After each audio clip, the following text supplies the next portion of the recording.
Greetings, everyone. My name is Michael Cooper, and I am the Associate Vice President, University of Oxford in our North American office, and it's my pleasure to welcome you here today. We have hundreds of guests who are joining us from across a wide range of time zones, so I'd like to say good morning, good afternoon, and to some of you, good evening as well. It's my pleasure to welcome Professor William Whyte, who is going to speak with us today about a fascinating new book that he's written called Unlocking the Church, The Lost Secrets of Victorian Sacred Space. Professor Whyte is the professor of social and architectural history and also a fellow at St. John's College at Oxford. A couple of other fascinating books he's written are first, Oxford Jackson, Architecture, Education, Status and Style from 1835 to 1924, and also Red Brick, A Social and Architectural History of Britain's Civic Universities. Both of those were published by Oxford University Press. He's working on a fourth book right now, I understand, called The University, A Material History, that will be published by Harvard University Press.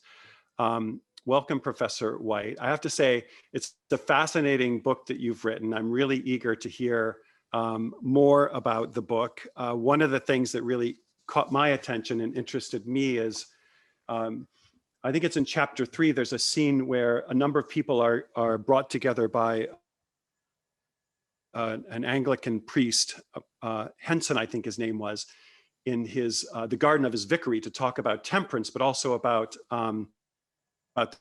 the church.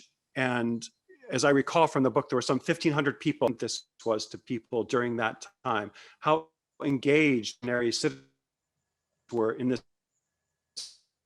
conversation about the church. Hello. I think Michael has frozen. So I will kick off. It's a delight to be here. Thank you ever so much for having me as I try to tell my children to say. What I'll do now is I will share my screen and see if I can show you something I'm going to talk about. So Cooper was talking about Herbert Hensley Henson, and that's an appropriate place to start because Herbert Hensley Henson, who was Bishop of Durham and the author of a 3-volume book entitled Retrospect of an Unimportant Life, was really the cause of the book, the work I'm just about to talk to you about. So a few years ago, I was invited to give the Herbert Hensley Henson lectures by the Faculty of Theology here in Oxford.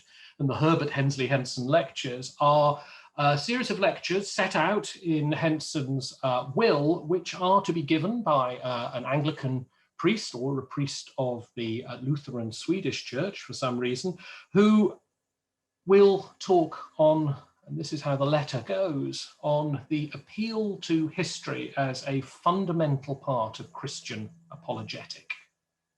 And then it says encouragingly, this may be widely interpreted. And it's interpreting it widely that I ended up, because it began to make me think about the ways in which the Victorian Church had used history, and in particular about the ways in which the Victorian Church had engaged with the built history that it had inherited, and the ways in which the Victorian Church went on to build churches that looked like they were a part of history. And what inspired that move on my part to think about these themes was not least the fact that at the same time, I was serving as an Anglican priest in the Church of St. Mary in Kidlington. Now, none of you will have been to Kidlington. It's just to the north of Oxford. It's really very lovely, as you can see. It's a very grand church with this amazing spire known as St. Mary's Needle. And it is a great jewel of a church. And I was serving there on Sundays and working here in St. John's the rest of the week. And every Sunday I went to St. Mary's and I experienced what I thought was a medieval church, or at any rate, what always sells itself, as so many medieval churches do, as a place that has essentially remained the same for hundreds of years. And if you enter it now, that's very much the feeling that you get. True enough, there are these sort of rather naff 1980s chairs, but the basic feel of the place seems very much unchanging and static. What we've got here is we've got a church that faces east towards the high altar. We've got a church which is filled with medieval and Victorian stained glass. We've got a church in which you can see out until you hit the screen. Everything is focused on the eye, everything is focused on the east, and everything seems like this is how it has always been. And yet, this in fact is a setup that was established by the Victorians very precisely. If you had come to St Mary's Kidlington before 1841, you would have encountered something very different indeed. From the outside, it doesn't look at all different. It's very much the same wall, the same church, the same spire, even it looks the same cockerel on the top. But go inside the church and you encounter a completely different dispensation, because what you've got is not a church in which all eyes are focusing to the east, but in fact a church which has been, in the main body of the church at any rate, completely reoriented towards the north. Here is a triple-decker pulpit. Here is a gallery. Here are pews, box pews that fill this space. And the rest of the church, well, the rest of the church is given up to all sorts of things. It's divided up with walls. It's used as a school. It's used as a lumber room. It's used actually as a place to store the village fire engine and various other bits and bobs. For 150 years, this is what St Mary's Kidlington looked like. And this is what most churches in England looked like. They had been radically reorganized by the Reformation, and in the succeeding centuries, they had been changed.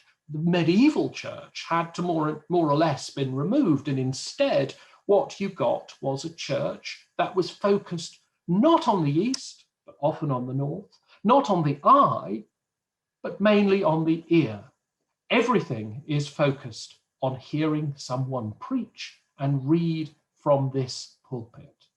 And everything is designed to maximize the acoustic properties, not the visual properties of the church. So something rather surprising and radical happened in this otherwise obscure Oxfordshire church in the 1840s, and what happened in Kidlington happened all across England in the 19th century, because this form of restoration, of reordering, affected the overwhelming majority of the churches of England. Restoration in the 19th century doesn't mean what it does to us now. George Gilbert Scott, the greatest of the 19th century architects, explained that for him, restoration could be effected conservatively, even if it involved removing every single one of the stones of the church and rebuilding the church to take on a form that it had never existed before. And that was what happened all over England and beyond. And it wasn't just that the 19th century saw these radical changes to the churches, this move from the ear to the eye, this move from the Reformation settlement to something that looked back to the medieval past. It was also, of course, that the 19th century saw huge amounts of church building. The statistics speak for themselves. If you look at the number of ecclesiastical buildings built just in the first half of the 19th century, you see that in the decade between, well, the 9 years between 1841 and 50, more than 5,500 new churches were built. And this was just getting going. By the 1860s, it was said that a new Anglican church was being consecrated every 4 or 5 days. And the other denominations, the Roman Catholics, the Nonconformists, were building churches at an even more extraordinary rate. So the 19th century sees extraordinary restoration, sees the greatest burst of church building in the history of Britain, and it doesn't just happen in England, of course. These attitudes, these ideas, these designs are sent all across the world. And what underpinned this, as I've already hinted, was not just scale and size and number, it was also a changed understanding of what the church actually was. Here's two good examples of exactly what happened. Only a few minutes walk from one another in central London. This is John Nash's All Souls Langham Place, built in the 1820s. This is William Butterfield's All Saints Margaret Street, built in the 1850s. And what a leap we have in a generation. We move from a church that is classical to a church that is Gothic.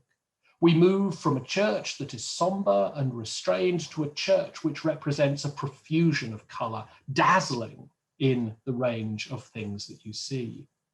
And we move from a church in which everything is focused upon the acoustic properties of the church to a church in which the visual properties are maximised.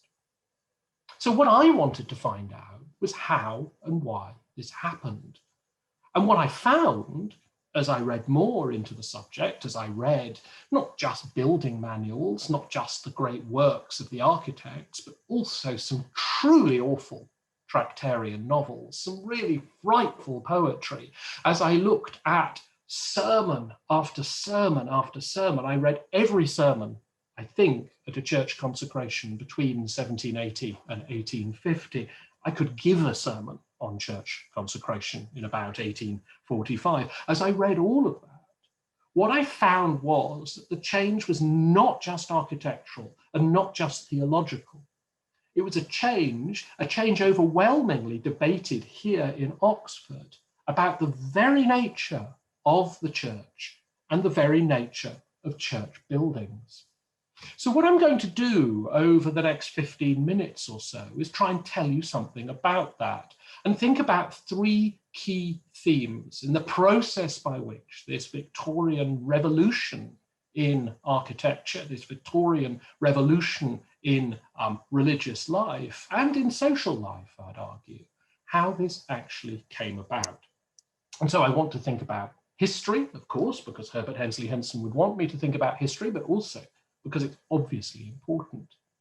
I want to think too about what churches meant, what people thought they stood for, how they communicated what it was to be a church, what it was to be a member of a church. And I want to think finally about the idea, a new idea, an important idea, and perhaps the most significant change that we see in that debate in the 1830s, 1840s, and 1850s, the idea that churches are not just buildings. They don't just host people. They're not just a means of communication, a means of mission in some respects, but also that churches are, as they said in the 19th century, engines of emotion, that they're designed to move you, that they're designed in some way to bring you to your knees, to bring you, in a sense, to faith. Those three themes seem to be important because they explain what's going on in the 19th century, but they're also important because I think they help explain how we approach churches still, because the revolution that I describe in my book isn't over. It's one that's still being debated. It's one, in fact, that's being debated about other buildings as well as churches. It's about university buildings, not least. And so what I'm describing is not just a debate about a particular building type. I'm describing a debate which I think shapes how we approach architecture here and now. So let's start with that, and let's start with one of the key themes, and the theme in some respects that's been explored most fully by other scholars, the idea of history. It's a commonplace, it's well understood that something rather strange happens at the start of the 19th century. People start to like Gothic architecture. Now, there had been other people, there had been Gothic revivals. You need only think of the staircase at Christ Church Hall or the ceiling of Brasenose Chapel to recognise that there had been Gothic revivals before. But something very strange and rather particular happens at the beginning of the 19th century, in which people make an argument for Gothic, not just as one style, but as the only acceptable style, in which people start to celebrate Gothic as a style that is particularly appropriate to England, particularly appropriate to Christianity, and thus particularly appropriate to churches. And the person who more than anyone else makes that happen is an architect who is half French and who is Roman Catholic and who is not a little mad and who dies very young, but who is nonetheless extremely important. And that figure, of course, is Augustus Northmore Welby Pugin. And he does it above all, not in his buildings, many of which are not built, many of which are found profoundly disappointing even at the time. He does so in his books. And he does so chiefly and most profoundly in this book. And this is the final page of a book first published in 1837 and then revised and expanded and illustrated still further in 1841. And it's a book called Contrasts. And it does exactly what it claims to do. It contrasts, and you can see it here, the glories and the beauties of the medieval past with the horrors of the 19th century present. Here you can see they are, and we can see it, they are weighed in the balance and found wanting. The scale of excellence, the libra excellentiae, the eye of truth, of veritas, can see it. And the argument he makes conflates ethics and aesthetics. The argument that he makes is fiercely polemical, but hugely persuasive. George Gilbert Scott, the architect I mentioned earlier, who is the single most prolific of 19th century architects, he designs the Martyrs' Memorial, amongst other things. George Gilbert Scott said that reading Contrasts was like a religious conversion. He woke up utterly changed by the experience. And what persuaded him was these sorts of images. Here are the contrasted residences for the poor. One, the 19th century one, is, as you can see, a sort of Benthamite panopticon. This is written just 3 years after the new poor laws are brought into play, before actually any of these workhouses have been built. But it describes a grim and miserable and classical, you'll notice, building. And it's not just a bad building because it's ugly. It's a bad building because it does bad things to people. If we go inside, we'll see the poor man in his cell. We'll see the master with his whips and chains. We'll see the diet, which is, you won't be able to read this, but it's gruel, water, gruel, water, gruel. You get the point. When you die, you're taken away for dissection. This is just after the Dissection Act, of course. And if you're bad, you get locked up in your cell and separated from your grieving widow, well, grieving wife and unhappy children. And then here is the ancient poorhouse, modelled after the Hospital of St. Cross at Winchester. And this is a good building. This is a building which is good because it's beautiful. It's good, and you notice, because it's productive. The modern poorhouse, nothing can live near it. It doesn't sit in the landscape at all. Whereas this has its gardens, has its orchards, has its place in England. And inside, it's a good building because it does good things. Here's the poor man in his robes. Here's the master doling out not whips, not blows, not punishments, but money, alms and prayers. Here is the diet, which is beef, mutton, beef, ale, beef, mutton, beef, ale. And it's a terrible diet in all sorts of ways, but you know, they're not to know. When you die, presumably as a result of some kind of complication produced by the diet, you're given a full requiem mass. And if you're bad, well, they read the Bible to you till you stop it. Now, it's a powerful polemic. It's to us somewhat absurd, but it's hugely persuasive. And what it persuades people of is a number of things. In the first place, it's part of a wider neo-medievalizing tendency, which looks at the modern world, at the world of the 19th century, and says something is wrong here. We must find new values in the past. It also, of course, communicates something about the nature of architecture. Because what it says is that the architecture of the past did good things, the architecture of the present does bad things. And so what Pugin envisaged was rebuilding Christian England, rebuilding Gothic England, and for him, in some respects, there was no contradiction. And that was persuasive to architects and persuasive to many other people. But there needed to be more for the idea of the church to change. And that's where we come to meaning, and that's where we come to Oxford. This is the little church of St Mary and St Nicholas in Littlemore, which was built in the middle of the 1830s, before Pugin had written Contrasts, by John Henry Newman, then still an Anglican, still a Fellow of Oriel and Vicar of the University Church.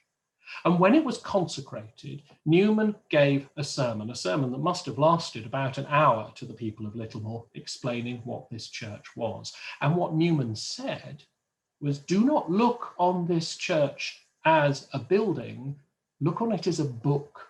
It is, he said, a text that will explain to you the fundamental principles of the Christian faith. Come inside the church, he said, and these rather grainy images are all original ones from the 19th century. Come inside the church and you will see there is only one door. This door, he said, symbolizes Christ, who is the only way to salvation. If you look at the end, the east end of the church, you will see a cross. This symbolizes the atonement, symbolizes the crucifixion. Thus, Newman says, the very moment you stand at the threshold of the church, you are introduced to the two fundamental truths of the Christian faith and of Christian salvation, the incarnation of God in Christ and the atoning death of Christ on the cross. And he doesn't stop there. He said, look above the cross and you will see these three lancet windows. These three symbolize the Trinity. Look beneath these three windows, you will see 7 arches. These 7 arches symbolize the 164th verse of the 119th Psalm. Well, you all know it, but just to remind you, 7 times a day I will praise thee. What Newman does is to take them through the church and turn it into a text, into a tract, not unlike the tracts that he was producing and editing as the leader of the Tractarians in the 1830s and early 1840s. This is a crucial move because what it does is to go beyond the historic claims that Pugin is making towards the kind of things that the clergy can understand. They want to communicate to the people, and they want to communicate to people who know nothing as they understand it of the church. And the church building becomes that means of communication. This is a tremendous change. The 18th century church had really not looked on the church in this way. They had seen the church as being essentially inert, essentially a container. The church came to life when it was full of people. The idea that the church itself is a way of communicating every bit as profound as the reading and speaking and sermonizing that had characterized the 18th century church, that is new. And it's developed here, and it's developed by Newman. And it's articulated by Newman's supporters and heroes and the other members of the Tractarian movement. This, built a decade later, is the Church of All Saints Hursley in Hampshire, which is the church rebuilt by the great inspiration of the Tractarians, John Keble. And Keble speaks of it in exactly the same way as Newman. He speaks of it. He speaks of its windows, offering a course in sacred history. He speaks of the 2 aisles and chancel of the church as expressing the fundamental truths of the Trinity. He says that you can come in and read this building. And he's not alone in that. People come to this place and they say it is as though one of Keble's poems has become a building. And Keble, who was the best-selling poet of the 19th century, for that comparison to be made is quite extraordinary. And what it represents is the extent to which that idea of the church as text, the church as book, has become widespread, because it's not just in these narrow Tractarian circles that that idea develops. If we head north, we can see a Tractarian example, Leeds Parish Church, we can see built by a great high churchman, built by Hooke. But if we go just a little way away, we come to Mill Hill Unitarian Church, which is built using the same Gothic style, which is built using the same ground plan, which is built and described as serving the same kind of communicative purpose. And strikingly, fascinatingly, by the 1850s and 60s, it's not just Tractarians or Unitarians, it's not just high churchmen or low churchmen within the Church of England, it's not just those who are embracing the Gothic who are becoming part of this movement. We come here to the Metropolitan Tabernacle in Elephant and Castle in London. This is built as a great preaching box, well, a great preaching place for 2,000 people to come each week to hear Charles Haddon Spurgeon deliver his famous Baptist sermons that last for hours. This looks like an 18th century building. This looks like nothing has changed. But when Spurgeon is asked how it should be built, he makes a strongly, consciously linguistic analogy. He says, Gothic can't be used. Gothic is meaningless. He says, what we want is a biblical building. And he says, there are two biblical languages. There is Hebrew and there is Greek. He says we must have a church, a chapel, a tabernacle built in a biblical language. And so Baptist buildings, Spurgeon says, must be Greek because they speak the language of the New Testament. That's not an argument that anyone would have made before. And it represents the extent to which even those who rejected all the assumptions of the Tractarian movement nonetheless came to embrace the idea of buildings as texts and of architecture as language. But Newman and the others are not just making an argument about language. They're not just reducing architecture to text. They're also making an argument about emotions. If we come back to Leeds Parish Church, we get a little glimpse of what that is. The 18th century church, as I've shown, tended to be whitewashed. It tended to have no religious imagery in it. It tended to be plain and clear. It was filled with clear glass, not least because light was seen as being truth. And it was overwhelmingly designed, as I said, to maximize the acoustic rather than the visual properties of the building. And here in the 1840s, we encounter one of the first churches that rejects all of that dispensation utterly. And it does so, and it's very clear when you read the people who paid for this, when you read the people who designed this, it does so precisely because they believe the church should be not just read, should not just be a text, but it should in some ways shape your emotional and spiritual experiences. And just in a very simple way, we can see precisely how this does that. So that as you move closer and closer to the east, and to the altar, so the church becomes more and more colourful, more and more vibrant, more and more enclosing. The idea is entering a church, even if no one else is there, perhaps especially if no one else is there, should somehow bring you a glimpse of the divine, should somehow bring you an emotional connection with God. And this is first developed in churches like Newman's Little Moor and like Hooke's Leeds Parish Church, but finds a kind of culmination in the sorts of churches that I began with. Here is the interior of All Saints Margaret Street by William Butterfield. This is a church which everything is designed to force some kind of, it's not a church to go to with a migraine, but it's a church that is designed in some respects to force a kind of response from anyone who enters it. And what's striking, of course, and the same is true of Butterfield's chapel at Keble, is that it's a church you cannot look out of. Once you're inside, you are surrounded by the symbolism, you're surrounded by the colour, you would be surrounded by the sound in a service, and you are unable to escape. That little door there leads into the chapel, which was built after Butterfield's time and against Butterfield's advice. He didn't like the idea of anyone having an escape route out of his church, out of his chapel. And in some respects, Keble forms a fulfillment of both the themes, of all three of the themes I've talked about. Here is a church which draws upon medieval forms in order to realize a modern ideal, which is a church which communicates. Butterfield always said that he was more a theologian than an architect, and he drew up the complicated iconographic scheme that's meant to tell you the story of human salvation. But here also is a church, a chapel, that's designed to do something to you. In this building, we find a complete rejection of the 18th century idea.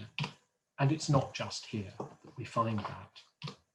So what we've seen, in other words, is a move from this to this, from a church which is designed to maximize the auditory capacities, a church which is designed to be filled with people, a church which isn't designed to communicate, a church which isn't designed to do anything to you, and a church which draws on classical forms.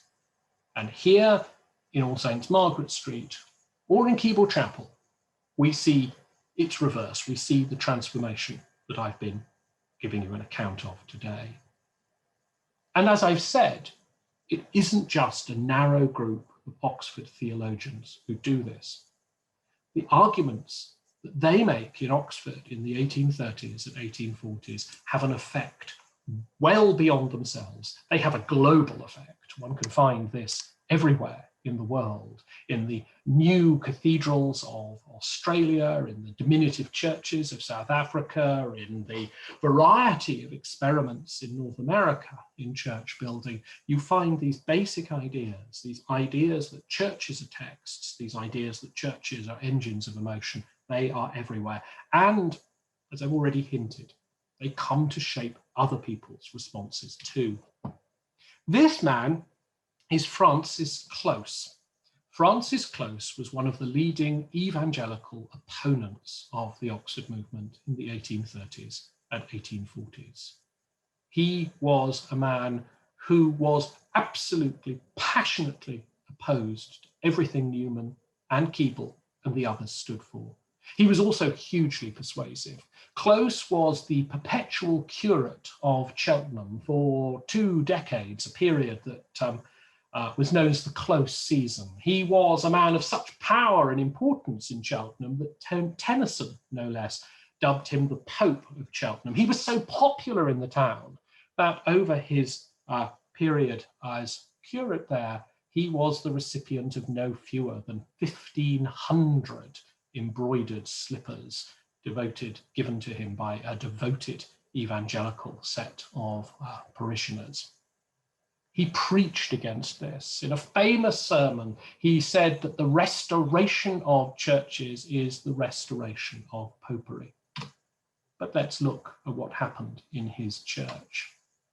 Here is Cheltenham Parish Church under Close, and it looks just like Kidlington Parish Church I began with.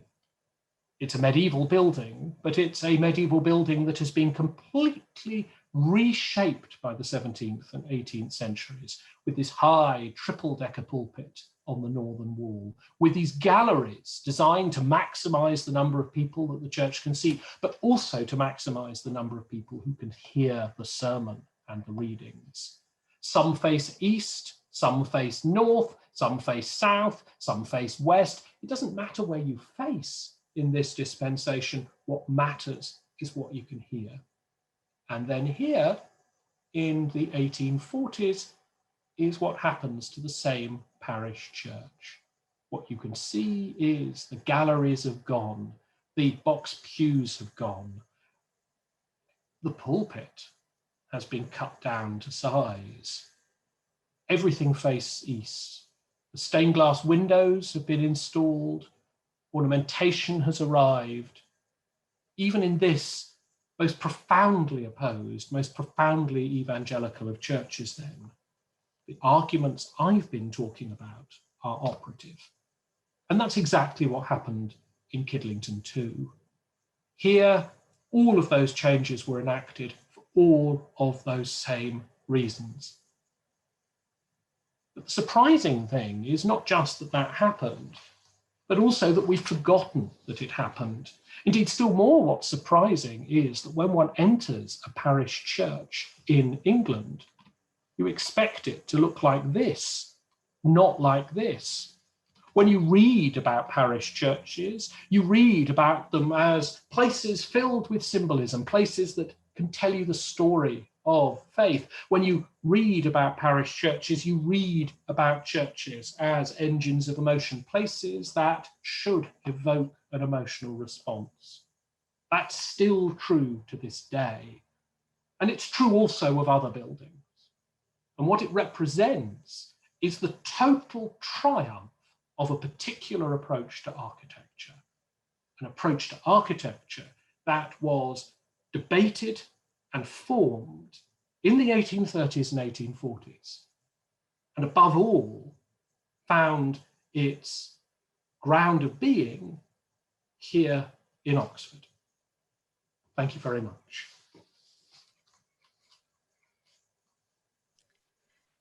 William, thank you. That was fascinating. That was fascinating. This idea, I think of this triangle of social history and architectural history and theological history sort of colliding in these discrete spaces.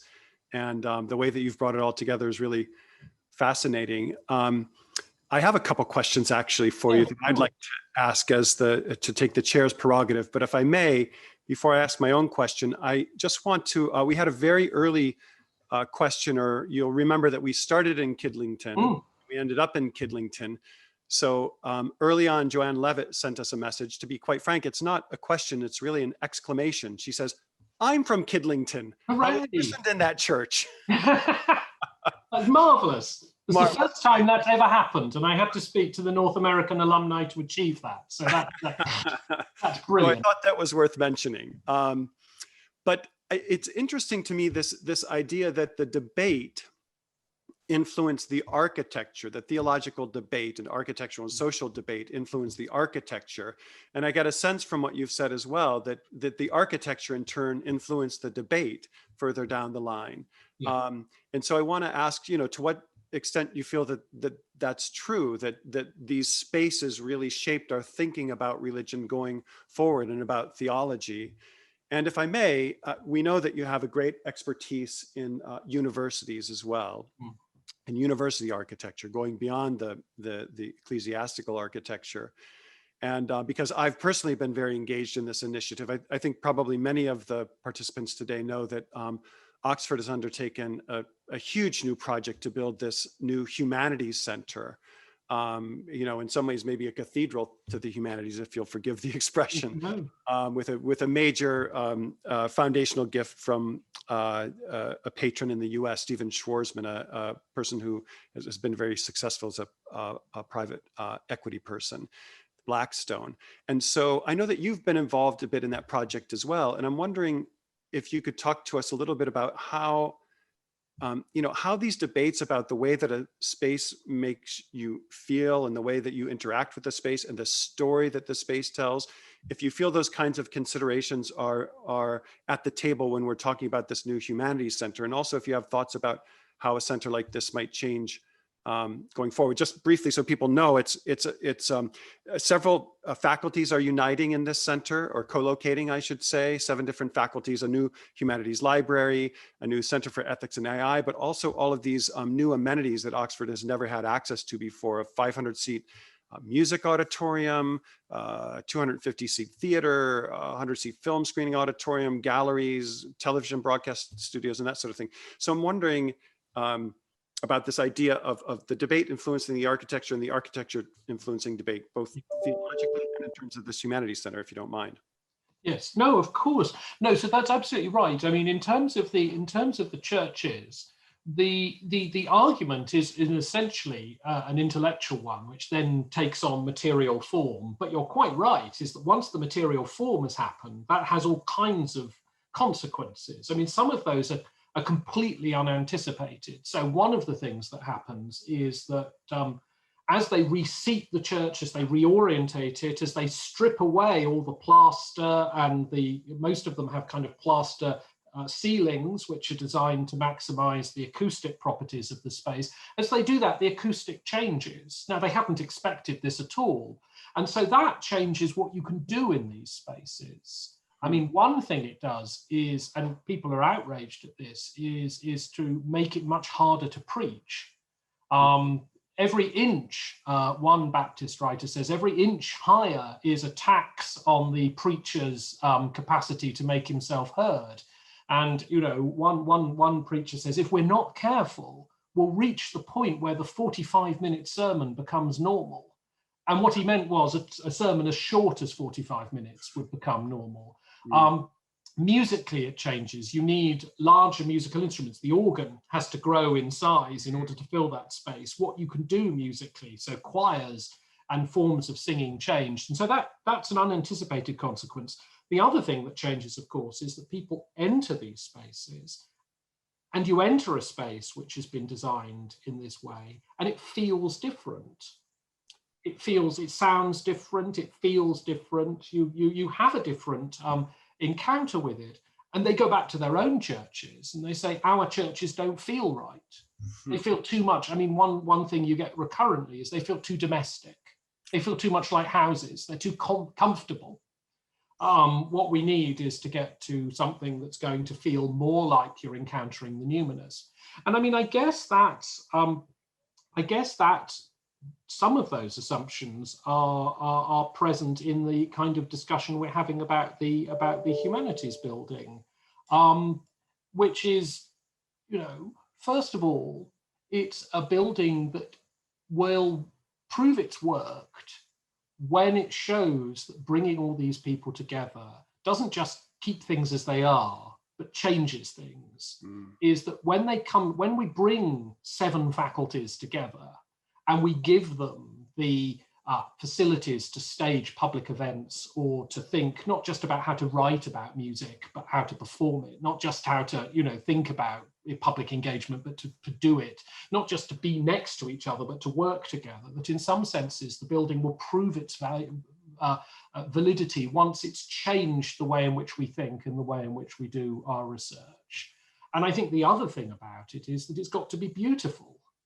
Is that in a sense, that won't just happen by putting people in hutches and hoping that they're going to encounter. If we create a space that makes people feel creative, then they'll be creative.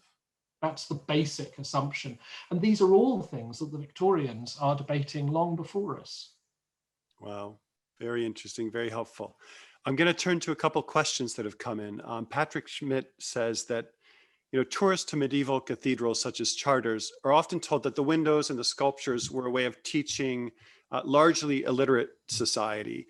And he asks, is that explanation of a sort of teaching architecture an invention of the Victorians, or was there some sort of prior to the sermon-focused Reformation Church, was there an older kind of architecture as language tradition or ethos? That's a really good question. The Victorians are thrilled to find that there are people writing in the Middle Ages who say something similar. So there are people, and there are people. William Durandus is the great figure who goes through and explains everything in a medieval church in terms of its symbolism. I mean, to the point where you think nobody can ever have thought this, but nonetheless, the question of whether that was what was intended at the time, or whether that's a kind of ex post facto reading into the building is something that I think medievalists still debate. So the Victorians are thrilled to find that there are people making those arguments in the Middle Ages. Even more, they're able to draw, and they do so quite self-consciously, on the 17th century tradition, the tradition of George Herbert, and high church divines, because George Herbert famously writes poetry in which he turns the church into a poem. he churns the church into allegory. And you find people in the 19th century very self-consciously returning to that. So I think what this tells us about is about the sense in which this capacity of architecture to communicate is always latent, is always there. And there are moments where it's noticed. And then there are other moments where it's quite strongly suppressed. And it's quite strongly suppressed after the Reformation because people are worried about idolatry. Yeah. And it's quite strongly suppressed in the 18th century, not least because people are worried about superstition. And then what one gets is revivals of it, and then it dissipates again. Yeah, I think of the Quaker faith, actually. Yeah. Myself, even the idea of getting rid of all the idolatry and very plain spaces that say nothing, in fact. There's another, we've got a second person who's been to Kidlington. There you go, they're all here. Where have you been all my Now we life? know where they've been hiding all these years. Sort of along the same lines, but a bit more focused on the visual aspects that you've talked about. William Richardson asks, was this notion of the church as a structure that should awaken in partitioners visually a recovery of some sort of pre-Reformation ideals, or was it just a completely new phenomenon? That's a really interesting question. In some senses, of course, it is precisely an attempt to get back to some. I mean, the Tractarians are acutely conscious that, as far as they're concerned, something went wrong at the Reformation, and their strong belief is you've got to return to that. The interesting thing, I suppose, about the pre-Reformation church is that what made the church sacred wasn't the objects, wasn't the imagery. What made it was the action of the priest within it. It's the fact that the Mass is celebrated there. It was the fact that it was consecrated.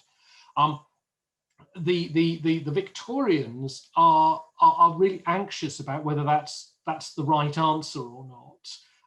They have a sense, if you find there are multiple different ways of explaining what's essentially an emotional response they have, which is they want their churches to feel more like churches in some senses. And so some go back to a pre-Reformation account. Interestingly, Gladstone, who writes about this a lot, he grounds this all in Greek thought and makes a strong claim that actually there's something wrong with 18th century religion because it's just a religion of the mind and not a religion of the whole body and of the emotions.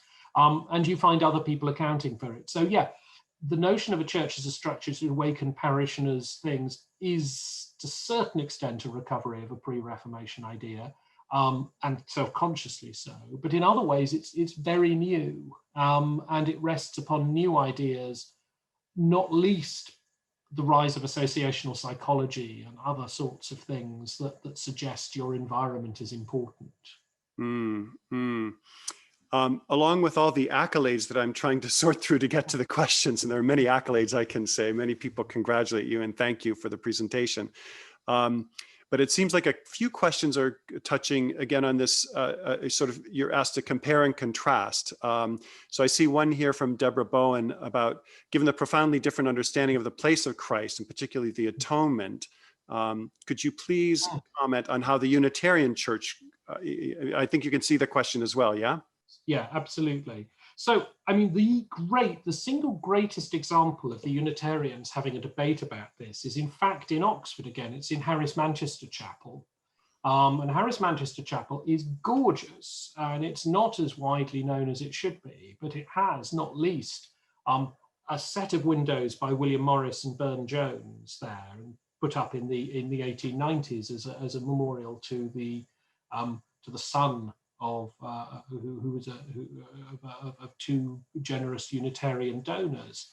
And it's a really interesting set of windows that attempt to depict the creation story from Genesis. And what you find is that the Unitarians divide on whether this is appropriate in precisely the way you might hope the Unitarians would, in order to exhibit all this kind of theological breadth of the Unitarian tradition. So there are those who take a kind of classic Puritan line, which is to say, this is wrong, you shouldn't have these idolatrous imagery, you should just have plain glass, which allows the plain light of God to come. There's a wonderful man who writes as Jerubbaal, which is the name taken by Gideon on cleansing the temple. And he writes to the Unitarian Inquirer and says there is something terribly wrong about these gaudy women shuffling across the stained glass windows, making eyes at young men beneath them. You know, there's a strong Puritan sense. On the other hand, there are those who write in from a strong rationalist Unitarian tradition who say this is completely wrong because you're attempting to represent the 7 days of creation in the Genesis story, and we know that isn't true. We know that that's not how creation came about. So what you find is, in some senses, in lots of ways, you find the same visual language, the same ideas, but the arguments are often about quite particular denominational differences. They're about within the Unitarian Church, not, you know, not whether the church should be Gothic, they're not so worried about that, but whether there should be symbolism, and if there's going to be symbolism, what kind of symbolism is there? You find the same, I mean, if we stick to Oxford, just down the road, Mansfield Road, in Mansfield College Chapel, which is again another jewel built for the Congregationalists. And there, the scheme they use there is really interesting because, again, they have a very different theology from the Anglicans, and they're a much more comprehensive idea. So when it's opened, the principal preaches a sermon called "We Claim Our Part in the Great Inheritance." And this is partly that we are building in Oxford, the Congregationalists are building in Oxford in Gothic, because the Congregationalists are claiming to be part of Oxford, even though they've been expelled in the 1660s. But the inheritance they're claiming is an immensely comprehensive one, so that, you know, there are statues of popes there, which is not what you expect to find in a nonconformist chapel. And there's even a window in which you have St. Paul in one half of it and Plato in the other half. So this is about as comprehensive a view of the great inheritance as you can get. Wow. Yeah, fascinating. You know, I can't resist asking you, and forgive me, I'm just going back to this idea of this humanities center that, you know, a lot of the folks that we've been talking to, partnering with on the building of this center, it's been during this pandemic. And so many people have asked us, you know, the idea behind this center is sort of bringing together these different faculties and libraries, and the notion of creating a critical mass and you know, talking to folks about, you know, building a 500-seat concert hall, for example, in a time of a pandemic, seems to raise some cognitive dissonance in folks. And I'm wondering if there's been any consideration with respect to the Humanities Center that's being built about what we're going through right now, COVID, and how it may have changed our thinking about it, and whether there are any historic examples of that, whether it's a pandemic or other, you know, that the building meets the moment, the political moment, and the challenges of that time in a way. Yeah, no, I mean, I think what the writing about universities in the past and writing about churches in the 19th century is, you know, we can have a sense that things were easier back then and things weren't complicated, and they are complicated, and they were for them, and there are all kinds of things. I mean, people are asking all sorts of interesting questions about that. I mean, when it comes to building in a time of pandemic, I mean, we've been here before in some respects. I mean, one of the striking things that I often tell people is that we need to remember that that's exactly what happened in the building of the Sheldonian. Is the Sheldonian is built in the middle of a plague, and people, it's a plague that's been brought to Oxford by Parliament and by the court. And how does it have an effect? Well, it has an effect on the Sheldonian in two key ways. I mean, one is symbolic. If you look at the ceiling of the Sheldonian, look at the great the great painting by Streeter up there, it shows ignorance and envy and rapine and vice all being expelled from the courts of learning, and they're all horribly diseased, and it kind of expresses a fear of plague that, you know, is there. The other thing it does is that Wren is very, very interested in ventilation. So the Sheldonian, in fact, has in the sort of lunettes, in those half moon shaped windows, the central part of those are circular and they swivel out to 90 degrees to let air in. So hot air goes out the top and cold air comes in the bottom. These were exhibited at the Royal Society. This is a very early form of air conditioning, as it were. And it's quite clear of a passive ventilation, as we'd call it now. And it's quite clear, I think, that emphasis on ventilation is to do with hygiene. There's a great sense of interest at the time about pure air, a tremendous fear that miasma and noxious fumes are what caused the plague. And I'm sure that there's a kind of, there's a little memorial in the design there. And if you think about how we're thinking about the Schwarzman Centre, about the humanities building, we're thinking about both those themes in some ways. I mean, the building's going to be big, which means it's going to cope with longer periods of social distancing. You need big spaces if you're going to bring people together, and the university lacks them, and this will help it. But also, we're extremely conscious about the need to make sure that people have clean air, and that the ventilation is both environmentally sensitive, Yes. also is going to guarantee that people can work and feel completely confident that they're not sharing germs. And it'll cleanse their souls too, I'm sure. Well, let's hope. There's an interesting question here that sort of brings us into contemporary times. From Mark Drake, asks, if churches are designed, amongst other things, to pull people in for worship and to stir their emotions, as you have suggested, then doesn't the current decline in the number of worshipers suggest that in some respects they're failing? That's a really interesting question. I mean, I think there are two responses to that. I mean, the first is that the 19th century burst of church building produced massive numbers of churches, far more churches than can ever have been filled, and they are churches which, many of which are beautiful in their own right, many of which are worthy outcomes. But in the end, people didn't come always, partly because there were never ever going to be enough people to go in the churches, partly because, and there's a famous argument developed about this, that if you go to a church that feels empty, you're less likely to come back. So they may even, unsuccessful churches may even have had a kind of negative effect on people. And partly because more important than buildings always is people.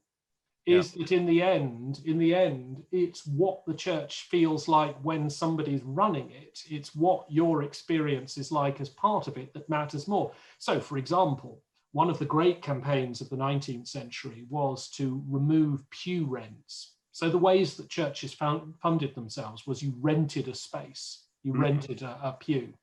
And this, it was argued, was terribly discriminatory and prevented the poor from coming to church.